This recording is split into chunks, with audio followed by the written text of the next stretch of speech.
এই মুহূর্তে আরো একটা ব্রেকিং নিউজের দিকে নজর রাখতে হচ্ছে। তৃণমূলের গোষ্ঠীদ্বন্দ্বে চলল গুলি, কোন্দলের জেরে রণক্ষেত্র নদিয়ার কালীগঞ্জ। যুব সহ সভাপতির বাড়িতে গুলি চালানোর ঘটনা, তোলাবাজির প্রতিবাদ করায় হামলা করা হয় কাঠগড়ায় অঞ্চল সভাপতি পঞ্চায়েত সদস্যের স্বামী। তৃণমূলের গোষ্ঠীদ্বন্দ্ব, আর সেই গোষ্ঠীদ্বন্দ্বে চলল গুলি, কোন্দলের জেরে রণক্ষেত্র হয়ে ওঠে নদিয়ার কালীগঞ্জ। যুব সহ সভাপতির বাড়িতে চলল গুলি, তোলাবাজির প্রতিবাদ করায় হামলা হয় কাঠগড়ায় অঞ্চল সভাপতি এবং পঞ্চায়েত সদস্যের স্বামী। তৃণমূলের গোষ্ঠী কোন্দলের জেরবার নদিয়ার কালীগঞ্জ থানা এলাকার দেবগ্রাম শূন্যে চলল গুলি। পরিস্থিতি সামাল দিতে দেবগ্রাম ফাঁড়ির পুলিশ।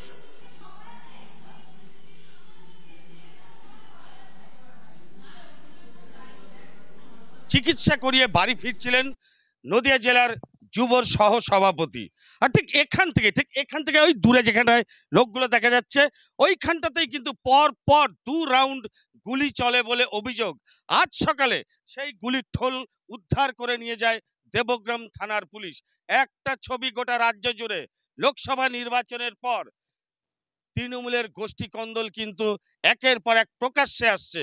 যারা এই হামলাটা চালিয়েছে তারাও কিন্তু শাসক দলের প্রথম সারির নেতা। তাহলে সাধারণ মানুষের নিরাপত্তা কোথায়, এ প্রশ্ন কিন্তু গোটা রাজ্য জুড়ে। ভিডিও জার্নালিস্ট তৌসুফের সঙ্গে পলাশকান্তি মণ্ডল, রিপাবলিক বাংলা, নদিয়া।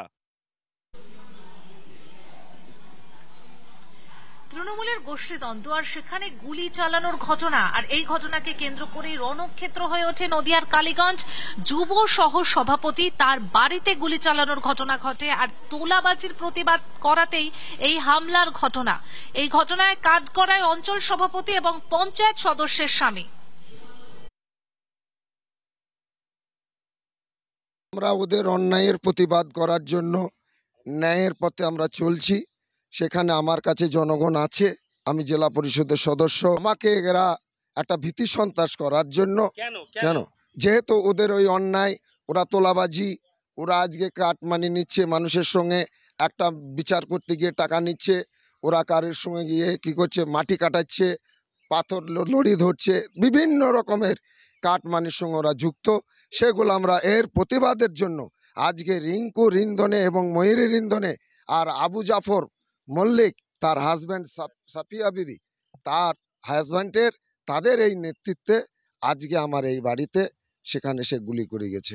আমার বাবা জেলা পরিষদের একজন সদস্য, যদি আজকে আমার পরিবারের প্রতি যদি এরকম ধরনের যদি ভীত সন্ত্রস্ত যদি করা হয়, এটা তো ঠিক নয়। আমরা দলের ঊর্ধ্বতন কর্তৃপক্ষকে জানিয়েছি, প্রশাসনেরকে জানিয়েছি, সঙ্গে সঙ্গে প্রশাসন এসেছিলেন। আমরা অবশ্যই অভিযোগ করব, এখানে দলের যিনি অঞ্চলের ভাইস প্রেসিডেন্ট মহিরুদ্দিন শেখ এই এলাকাকে সন্ত্রস্ত করার জন্য, ভীত সন্ত্রস্ত করার জন্য সে এই কাজ করছে। সে একটা পঞ্চায়েতকে কেন্দ্র করে আজকে আপনি খোঁজ নিন, টোটাল এলাকাতে যা সন্ত্রস্ত করে রেখেছে, মানুষ বেরোতে পারবে না। এরকম ধরনের লোক যদি দলের মুখ হয়, তাহলে আমরা বা সাধারণ মানুষ কে কোথায় বাঁচবে? এটাই হচ্ছে আমাদের মূল বক্তব্য। সন্ত্রাস মুক্ত দেবগ্রাম চাই, সন্ত্রাস মুক্ত কালীগঞ্জ চাই, এটা আমার দলের কাছে আমার আবেদন। কারণ এরকম ধরনের যদি হতে থাকে, দলেরও ক্ষতি হবে, সাধারণ মানুষেরও ক্ষতি হবে। ওরা জোর জবরদস্তি বলছে, কিংবা ওখানে তো আর কোনো একেবারে নেই, অনেক ঘনবসতি বাড়ি, ওখানে কেউকে জিজ্ঞেস করে না এ ধরনের কোনো গুলিদার ফুচকুরি চলে না। একটা ওয়াজ আছে, পুলিশ ও প্রশাসন গিয়েছিল, সেটাও ওনারা তদন্ত করে দেখেছে। ওদের পায়ের তলায় এখন মাটি নাই, মানুষ ছড়িয়ে গিয়েছে দুর্নীতির অভিযোগে।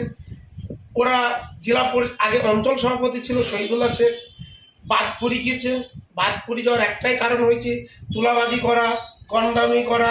ওনার ছেলে কাজল শেখ, তিনি এই কন্ট্রাক্টরের তোলাবাজি করা। প্রাচীর দিতে গেলে 5 লাখ, প্লাস্টার করতে গেলে 50,000, ঘর করতে গেলে 3 লাখ, ওয়ারিশ সার্টিফিকেট আনতে গেলে 5,000 10,000। ওই প্রধানের যে হাজব্যান্ড, তিনি তুলাতুলি বেড়ায় কাজল শেখের সাথে। এই মহিরুদ্দিন শেখ যে তৃণমূল কংগ্রেসের আশ্রিত গুন্ডা এবং বিগত দিনের প্রধান ছিলেন এই মহিরুদ্দিন শেখ, সেই মহিরুদ্দিন শেখ আজকের তাদের দলেরই একজন যুব মোর্চার সহসভাপতি জেলার, এবং জেলা পরিষদের তাদের নির্বাচিত সদস্য বা ক্যান্ডিডেট, তার বাড়িতে বোমা এবং গুলি চালিয়েছে। নিজেদের মধ্যেই যে গোষ্ঠী কন্দল, যেখানে আজকে তৃণমূলের যুব সহসভাপতি জেলার এবং তৃণমূলের জেলা পরিষদের মেম্বার যেখানে সুরক্ষিত নয়, সেই জায়গায় আজকে আমরা বিরোধী দল হয়ে আমরা সুরক্ষিত কোথায় থাকি? তার থেকে বড় কথা হচ্ছে সাধারণ মানুষ সুরক্ষিত কিভাবে থাকবে এই তৃণমূল কংগ্রেস এবং এই প্রশাসনের কাছ। এই মুহূর্তে চোখ রাখতে হচ্ছে একটি ব্রেকিং নিউজের দিকে। আদালতে শুভেন্দু অধিকারীর ধর্ণা মামলা, রাজ্য পুলিশের ডিজি দপ্তরের সামনে অবস্থানে বসতে চান, বিকল্প জায়গার প্রস্তাব শুভেন্দুর আইনজীবীর। আমরা কথা বলবো আমাদের প্রতিনিধি প্রিয়াঙ্কার সঙ্গে। প্রিয়াঙ্কা, ঠিক কি আপডেট রয়েছে?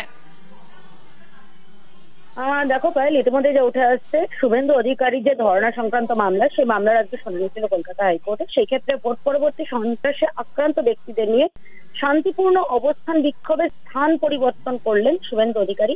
বিকল্প জায়গার প্রস্তাব দিলেন তার আইনজীবী বিলোতল ভট্টাচার্য। রাজভবনের পরিবর্তে এবার রাজ্য পুলিশের যে ডিজি দপ্তর তার সামনে অথবা নবান্নের সামনে অবস্থানে বসতে চান বিরোধী দলনেতা। আগামী 25 জুন রয়েছে এই মামলার পরবর্তী শুনানি। বিচারপতি অমৃতা সিনহার এজলাসে সেক্ষেত্রে কি উঠে আসে সেদিকে অবশ্যই নজর রাখতে হবে।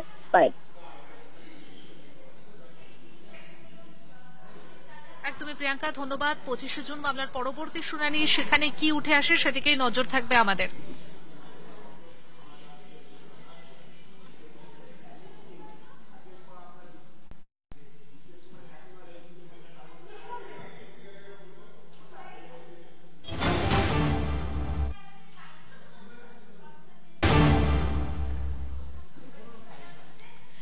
এই মুহূর্তে চোখ রাখতে হচ্ছে একটি ব্রেকিং নিউজের দিকে। আদালতে শুভেন্দু অধিকারীর ধর্ণা মামলা, রাজ্য পুলিশের ডিজি দপ্তরের সামনে অবস্থানে বসতে চান, বিকল্প জায়গার প্রস্তাব শুভেন্দুর আইনজীবীর। আমরা কথা বলবো আমাদের প্রতিনিধি প্রিয়াঙ্কার সঙ্গে। প্রিয়াঙ্কা, ঠিক কি আপডেট রয়েছে?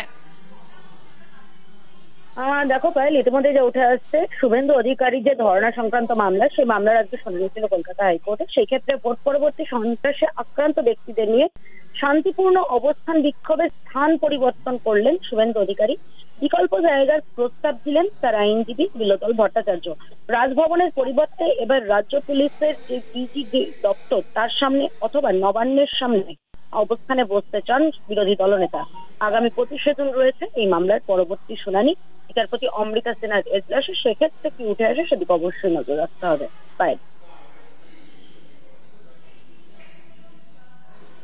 একদমই প্রিয়াঙ্কা, ধন্যবাদ। 25 জুন মামলার পরবর্তী শুনানি, সেখানে কি উঠে আসে সেদিকেই নজর থাকবে আমাদের।